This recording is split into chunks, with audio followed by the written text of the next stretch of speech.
Baik, kita mulai ya. Assalamualaikum warahmatullahi wabarakatuh.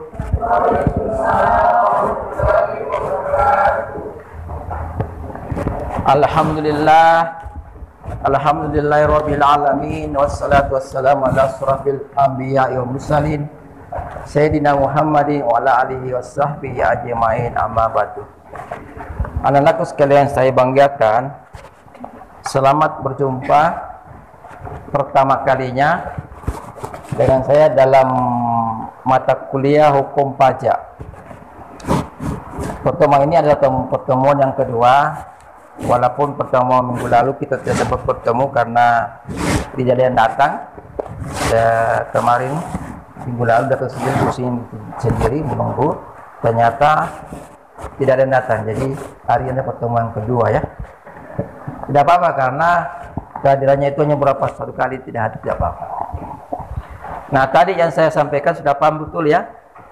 Jadi mata kuliah saya ini, mata anak didik saya itu tidak ada kewajiban bagi saya untuk memberikan nilai A atau B. Kewajiban saya adalah memberikan nilai apa adanya, bukan ada apanya, ya, apa adanya. Ya. Dengan ini transparansi nilai. Transparansi nilai ini tadi di atas ya. Jadi walaupun kalian hadir 100% hadir, tugasnya masuk 100%, tapi kalau mid dan finalnya 0 ya kayak telur dadar, insyaallah itu nilai E ya. Saya tidak pastikan juga, insyaallah saya tahu ada hal yang bisa merubah hati saya ya, tapi kecil kemungkinan. Kalian ya transparansi. Jadi saya minta yang punya yang punya keluarga dalam kampus ini belajar yang baik-baik ya, belajar tekun, belajar yang lebih giat lagi ya. Jangan-jangan nanti kita dihubungi sama tolong kan tidak enak kalau saya membuka blokir ya, yang saya blokir tapi saya buka, tidak bagus. Jadi yang punya keluarga di sini tolong belajar baik-baik ya. Ya, belajar baik-baik. Kalau tidak mungkin saya memberikan nilai berdasarkan itu nilai di atas, itu hitungan. Jadi kita ini matematikanya itu, walaupun kita hukum tapi kita harus tahu matematika, itu matematikanya. Ya, berapa kehadirannya, berapa tugasnya, berapa midterm testnya, berapa final testnya, semua dijumlah ya dalam komponen penilaian ya, yang berbeda-beda, masing-masing ada tupoksinya. Sekian persen ini sampai dijumlah semua, barulah menghasilkan nilai A, B, C atau D ya.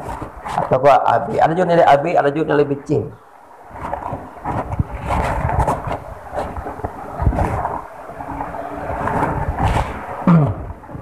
Itu ya. Jadi jangan menganggap bahwa kalau sudah hadir 100% pasti nilai A deh, pasti lulus dan nilai C minimal ya. Tidak dijamin ya. Tidak dijamin. Kalau kita ikutin di atas. Jadi belajar. Apalagi Anda dapat sini, apalagi bantuan negara. Siapa dapat bantuan negara? Ya.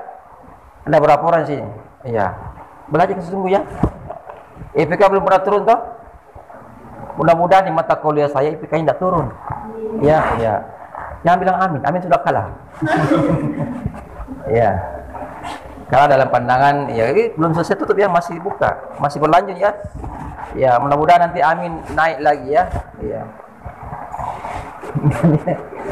Selesai kita. Dibilang amin, nanti promosi lagi. Tidak amin. Tidak beragama lagi. Amin itu permohonan ya, kabulkanlah, amin ya rabbul alamin, kabulkanlah ya rabbul. Itu. Jadi utamanya ini dapat beasiswa, tolong. Karena kita ini adalah kelas hukum. Iya. Mau tahu kenapa saya bilang kalian harus bersusah payah untuk dapat itu? Ya. Karena kalau kalian tidak bersusah payah, maka kalian akan keluar dari beasiswa itu. Kalau kalian tetap dipertahankan oleh kampus mendapatkan itu, maka ada ketidakadilan. Ya, muncullah ketidakadilan. Kenapa? Karena di belakang kalian masih banyak antri. Suatu ada yang memenuhi syarat. Karena kalau dipertahankan, yang tadi saya bilang di awal kuliah, ya nilai C tapi dirubah jadi A karena kasihan. Kan dulu begitu banyak kasihannya. Di zaman corona, kasihan. Kan tidak terlalu kuliah kita ini corona. Kasih A saja. Apalagi dia penerima beasiswa, ya. Kasihan terus. Ya, akhirnya tidak ada kualitasnya. Itu tidak terjadi. Jadi belajar ya. Supaya tetap mendapatkan setiap semester dari negara 4 juta ya. Berapakah? 4.800.000 sama dengan gaji saya. Gaji saja 4.800.000. Ya, tapi pun saya terima, istri yang terima. Itu ya. Risiko orang bersuami. Ya. Kita cuma ambil yang lain. Kalau gaji pokok istri semua. Kalau honor kasih istri, kalau banyak, kalau sedikit ke suami. Supaya jangan minta uang terus ke istri. Masa biar minta pembeli rokok istri, minta beli bensin istri, ya. Kasihan nanti istri terasa tersisa lagi. Itu, tapi ini intermezzo saja ya. Untuk siapa nama lagi? Bahari. Untuk Bahari kalau punya istri begitu triknya ya. Oke. Kita masuk sekarang di pengertian pajak. Nah, saya mau kasih pengantar dulu. Saya masuk pengertian pajak. Kita ini adalah negara ya. Negara. Kita ini suatu negara. Di dalam setiap negara pasti ada namanya rakyatnya. Ya, ada juga warga. Rakyat bisa namanya warga, bisa masyarakat, bisa individu-individu. Ya. Yang namanya rakyat itu bisa terdiri individu-individu, ya. Satu individu pun dibilang rakyat itu. Kan? Apalagi kumpulan individu sudah rakyat. Warga, masyarakat semua adalah rakyat. Nah, di dalam bernegara, ya. Pasti setiap orang yang bernegara pasti akan menjalin hubungan dengan satu sama lainnya. Pasti dia ada hubungannya. Pasti akan menjalin hubungan.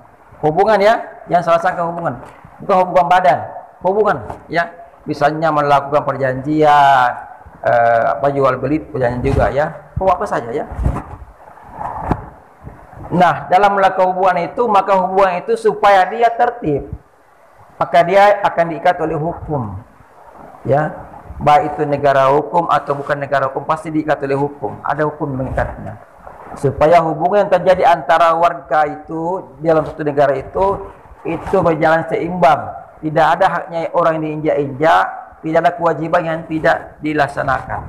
Ya, yang punya hak mendapatkan haknya, yang punya kewajiban menjalankan kewajibannya. Itu. Seperti itu, ya kan? Nah, hukum itu mengatur hak dan kewajiban. Nah, di dalam negara ada namanya hak, ada juga kewajiban, tentu ya kalau kita melakukan hubungan. Nah, dalam pajak juga seperti itu, ya. Pajak juga itu sebenarnya adalah hak dan kewajiban, kan? Jadi kalau kita bandingkan, kalau kita masuk, kalau kita bawa ke ranah masyarakat yang melakukan hubungan antara satu sama lainnya, anggaplah hubungan pekerjaan, ya.